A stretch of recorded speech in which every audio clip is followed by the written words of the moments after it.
Hi, I am Ashwini Suresh, NLP practitioner and life coach. ഇന്ന് ഞാൻ നിങ്ങളായിട്ട് സംസാരിക്കാൻ പോകുന്നത് ഹോപ്പനൊപ്പനോപ്പനെ പറ്റിയിട്ടാണ്. എന്താണ് ഈ ഹോപ്പനൊപ്പനോ? വേൾഡ് വൈഡ് ഇപ്പോൾ എല്ലാവരും പ്രാക്ടീസ് ചെയ്യുന്നുണ്ട് ഹോപ്പനൊപ്പനോ. 1982 കാലഘട്ടത്തിൽ ഡോക്ടർ ഹൂലൻ ഹവായിലത്തെ ഒരു ക്ലിനിക്കൽ സൈക്കോളജിസ്റ്റ് ആയിരുന്നു. ഒരു ഹവായി പ്രെയറാണ് ഈ ഹോപ്പനൊപ്പനോ എന്ന് പറയുന്നത്.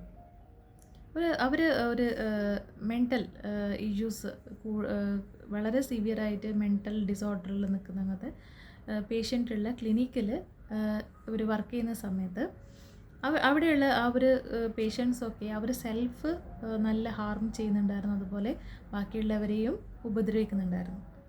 അപ്പോൾ ഈ ഒരു സിറ്റുവേഷനിൽ ഹൂലൻ അവിടെ ചാർജ് എടുത്ത സമയത്ത് ഈ പേഷ്യൻസിനൊക്കെ അവർ ക്ലിനിക്കിലൊക്കെ ഡെയിലി നടന്ന് വാച്ച് ചെയ്യും. ബട്ട് ഇവർക്ക് യാതൊരു തെറാപ്പീസ് ഒന്നും കൊടുക്കാതെ ഇവർ ഈ പേഷ്യൻസിൻ്റെ ഫയൽസ് എടുത്തിട്ട് ഹോപ്പനൊപ്പം പ്രെയർ പറയാൻ തുടങ്ങി. കുറച്ചാകുമ്പോൾ തന്നെ ആ ഒരു ക്ലിനിക്കിൽ ഈ പേഷ്യൻസിൽ മാറ്റം കണ്ടു തുടങ്ങി. അവർ വളരെ നല്ല രീതിയിൽ സ്റ്റാഫായിട്ട് കോർഡിനേറ്റ് ചെയ്യാൻ തുടങ്ങി. മുമ്പൊക്കെ ഈ ഒരു പേഷ്യൻസ് ക്രൂരമായിട്ട് സ്റ്റാഫിനൊക്കെ അറ്റാക്ക് ചെയ്യുന്നത് കൊണ്ട് ഇവരൊക്കെ മെഡിക്കൽ ലീവിൽ പോകുന്നൊരു സിറ്റുവേഷനായിരുന്നു ആ ക്ലിനിക്കിൽ ഉണ്ടായിരുന്നത്. അങ്ങനെ കുറച്ച് സമയത്തിനുള്ളിൽ തന്നെ ഇവരൊക്കെയും ഡിസ്ചാർജായി പോയി, ഫുള്ളി ക്യൂറായിട്ട്. അപ്പം അവിടുന്ന് ലാസ്റ്റ് ആ ഒരു ക്ലിനിക്ക് ക്ലോസ് ചെയ്തു. ബിക്കോസ് പേഷ്യൻസൊക്കെ ഹീലായിട്ട് അവർ സുഖപ്പെട്ടു പോയി. അപ്പോൾ അവിടുന്നാണ് ലാസ്റ്റ് ഈ ഒരു ഹോപ്പനൊപ്പം വേൾഡ് വൈഡ് ഡോക്ടർ ഹൂലനെ സ്പ്രെഡ് ചെയ്തത്.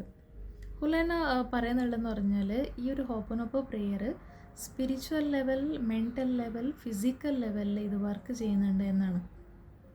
അപ്പോൾ നമ്മൾ നോർമലി ഫോർഗീവ്നെസ്, നമുക്ക് ഈ ഒരു വേർഡ് നമ്മൾ കൂടുതൽ കേൾക്കുക സ്പിരിച്വൽ ഫീൽഡിലേക്ക് നമ്മൾ പോകുന്ന സമയത്ത് ഫസ്റ്റായിട്ട് നമുക്ക് എല്ലാവർക്കും ഫ്രണ്ട്ലി ആയിരിക്കും ഈ ഫോർഗീവ്നെസ്. നമ്മൾ ആരെ വേദനിപ്പിച്ചോ അവർക്ക് നമ്മൾ ഫോർഗീവ്നെസ് ചെയ്യണം. അതുപോലെ നമ്മളെ ആരാണോ വേദനിപ്പിച്ചത് അവർക്ക് നമ്മൾ ഫോർഗീവ്നെസ് ചെയ്യണം. അപ്പം നമ്മൾ ആരാണ് ഇപ്പോൾ വേദനിപ്പിച്ചത് അവരുടെ അടുത്ത് നമുക്ക് ഫോർഗീവ്നെസ് ചെയ്യാൻ എല്ലാവർക്കും കുറച്ച് മടി കാണും, ശരിയല്ലേ? അപ്പം എന്തുകൊണ്ടാണ് ഇത്ര അവർ വേദനിപ്പിച്ചു, അപ്പോൾ അവർക്ക് നമ്മൾ ഫോർഗീവ്നെസ് കൊടുത്തിട്ട് എന്താ കാര്യം, അത് ശരിയാണോ എന്ന് പറഞ്ഞിട്ട് ഇങ്ങനെ തോന്നലൊക്കെ നമുക്ക് വരാം. ബട്ട് അങ്ങനെയല്ല. ഫോർഗീവ്നെസ് നമ്മൾ ചെയ്യുന്ന സമയത്ത് നമ്മൾക്ക് ഇന്നർ പീസ് കിട്ടും.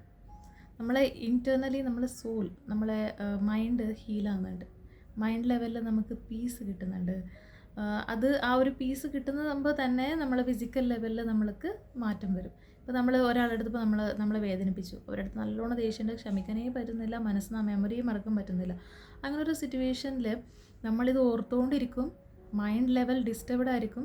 അപ്പോൾ അതുപോലെ തന്നെ ഈ മൈൻഡ് ലെവലിൽ ഉണ്ടാകുന്ന ഈ ഇമോഷനും നമ്മുടെ ഫിസിക്കൽ ലെവലിൽ ഇഫക്റ്റ് ചെയ്യും. ഫിസിക്കൽ ലെവലിൽ ഇഫക്റ്റ് ചെയ്യുമ്പോൾ ഈ ഒരു ബേർഡന് നമ്മളിങ്ങനെ ബേൺ ആകുന്നുണ്ടാവും. അപ്പോൾ ആ ഒരു ഇതിലേക്ക് കടന്നു പോകുമ്പോൾ നമുക്ക് ഹെൽത്ത് ഇഷ്യൂസ് ഓട്ടോമാറ്റിക്കലി വരും. അപ്പോൾ ശരിക്കും പറഞ്ഞാൽ നമ്മൾ തന്നെ നമ്മളെ ശത്രുവായിട്ടാണ് മാറുന്നുള്ളത്. അപ്പം നമ്മൾ ഈ ഒരു ഫോർഗീവ്നെസ് ഞങ്ങൾ ചെയ്യുന്ന സമയത്ത് നമുക്ക് ഇന്നർ ഹീലിംഗ്, ഇന്നർ പീസ് കിട്ടും. അതുപോലെ തന്നെ നമ്മൾ ആരടുത്താണോ ഇപ്പോൾ നമ്മൾ തെറ്റ് ചെയ്തിട്ട് അതും ആ ഒരു രീതിയിൽ നമ്മൾ ചെയ്യുമ്പോഴും നമുക്ക് പീസ് കിട്ടും. നമ്മൾ ആരാണോ വേദനിപ്പിച്ചത് അവർക്കും നമ്മൾ ഫോർഗീവ്നെസ് കൊടുക്കുന്ന സമയത്ത് അവിടെയും നമ്മൾ ഹീലാകുന്നുണ്ട്. അപ്പോൾ ഇതാണ് ഈ ഹോപ്പനോപ്പൻ്റെ പറ്റിയിട്ട് പറയാനുള്ളത്. അപ്പം നോർമലി നമ്മളിത് നമ്മുടെ ഡെയിലി ലൈഫിൽ നമ്മൾ പ്രാക്ടീസ് ചെയ്ത് വരുന്ന സമയത്ത് വളരെയേറെ ഇമ്പ്രൂവ്മെൻറ്റ് നമ്മുടെ ലൈഫിൽ കാണുന്നുണ്ട്. അപ്പം എങ്ങനെ ചെയ്യാമെന്ന് പറഞ്ഞപ്പോൾ നമ്മൾ സിമ്പിൾ വേർഡ്സാണിത്. ഇപ്പം I am sorry, please forgive me, thank you, I love you, ഇത്രയേ ഉള്ളൂ. വളരെ സിമ്പിളായിട്ടാണ് ഉള്ളത്.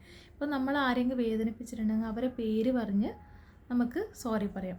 ഓക്കെ, ഇപ്പം മൈസെൽഫ്, എൻ്റെ അടുത്ത് തന്നെ എനിക്ക് സോറി പറയാം. ഇപ്പോൾ dear Ashwini, I am sorry, please forgive me, thank you, I love U. അപ്പോൾ നമ്മളെ വേദനിപ്പിച്ചവർക്കും ആര് വേദനിപ്പിച്ചവർക്കൊക്കെ നമുക്ക് ഫോർഗീവ്നെസ് നമുക്ക് ഈ രീതിയിൽ കൊടുക്കാൻ പറ്റും. നമ്മളെ ഹെൽത്തിന് ഫോർഗീവ്നെസ് കൊടുക്കാൻ പറ്റും. അതുപോലെ നമ്മൾ അറിഞ്ഞോ അറിയാതെയോ നമ്മൾ ഈ ലൈഫിൽ മിസ്റ്റേക്ക് ചെയ്യാത്തവർ ആരും ഉണ്ടാവില്ല, അല്ലേ? അറിഞ്ഞോ അറിയാതെ നമ്മൾ എന്തായാലും നമ്മൾ ജീവിതത്തിൽ മിസ്റ്റേക്സ് ചെയ്തിട്ടുണ്ടാവും. അപ്പോൾ ആ ഒരു ഫോർഗീവ്നെസ് നമ്മൾ ചെയ്യുക.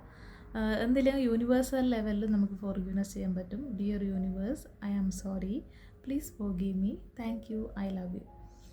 അപ്പം നമ്മൾ ഈ ഒരു ഹെൽത്തിന് ചെയ്യാം, നമ്മൾ മണിക്ക് ചെയ്യാം, അതുപോലെ നമ്മുടെ റിലേഷൻഷിപ്പ് ഉള്ള പ്രോബ്ലംസിനൊക്കെ നമുക്ക് ഹോപ്പോനോപ്പോനോ പ്രെയർ നമ്മൾ റിപ്പീറ്റഡ് ആയിട്ട് നമ്മുടെ ഡെയിലി നമ്മൾ പറഞ്ഞുകൊണ്ടിരിക്കുക.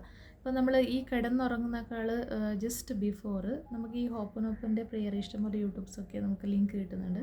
അപ്പോൾ ആ മ്യൂസിക് ഇട്ടിട്ട് നമ്മൾ കിടന്നുറങ്ങുന്ന സമയത്ത് നമ്മളെ മൈൻഡ് ചിലപ്പോൾ നല്ലോണം ഡിസ്റ്റർബ്ഡായിട്ട് എന്തെങ്കിലും ഇറിറ്റേഷനൊക്കെ ഉണ്ടെങ്കിൽ തന്നെ ഈ രീതിയിലുള്ള ഈ ഒരു ഹോപ്പോനോപ്പോ പ്രെയർ ഇട്ട് നമ്മൾ കിടക്കുന്ന സമയത്ത് നമ്മളെ മൈൻഡ് പെട്ടെന്ന് കാമായി എന്താ പീസ്ഫുള്ളായിട്ട് വരുന്നുണ്ട്. അതുപോലെ ചില സിറ്റുവേഷൻസിൽ നമ്മൾ ഹാർട്ട് ബീറ്റൊക്കെ റേസ് ആകുന്ന അങ്ങനത്തെ ഒരു നമ്മൾ സിറ്റുവേഷൻസിലൊക്കെ കടന്നു പോകുന്ന സമയത്ത് ഹോപ്പോനോപ്പോ പ്രെയർ ഇട്ട് നമ്മൾ കുറച്ച് നേരം ഒന്ന് മെഡിറ്റേറ്റ് ചെയ്താലോ, അല്ലെങ്കിൽ ജസ്റ്റ് അത് ഒരു പ്രെയർ ഇട്ട് കിടന്നുറങ്ങുന്ന ആ ഒരു മീൻസ് ജസ്റ്റ് നമ്മൾ കേട്ടുകൊണ്ട് കിടക്കുന്ന സമയത്തൊക്കെ നമുക്ക് വളരെ പെട്ടെന്ന് നമ്മൾ ഹാർട്ട് ബീറ്റൊക്കെ നോർമലായിട്ട് വരുന്നത് നമുക്ക് കാണാറുണ്ട്. അത്ര ബ്യൂട്ടിഫുൾ ആൻഡ് സിമ്പിളാണ് ഈ ഒരു പ്രാക്ടീസ്. എല്ലാവരും ജീവിതത്തിൽ ചെയ്തു നോക്കണം. നിങ്ങളെ മൈൻഡ് ലെവലിൽ അതുപോലെ തന്നെ ഫിസിക്കൽ ലെവലിൽ സ്പിരിച്വൽ ലെവലിൽ നിങ്ങൾക്ക് നല്ലൊരു ഇമ്പ്രൂവ്മെൻറ്റ് നമുക്ക് സെൽഫ് ഗ്രോത്തൊക്കെ നമുക്ക് കാണാൻ പറ്റും. ഓക്കെ, അപ്പം ഇതിൽ അത് പ്രാക്ടീസ് ചെയ്തിട്ട് നിങ്ങളുടെ ഡെയിലി ലൈഫിൽ നിങ്ങൾ പ്രാക്ടീസ് ചെയ്യും. ആ ചേഞ്ചസ് നിങ്ങൾ മനസ്സിലാക്കും. ആഫ്റ്റർ ഇതിലൊക്കെ നിങ്ങൾക്ക് കമൻറ്റുകളൊക്കെ നിങ്ങൾക്ക് ഇടാം.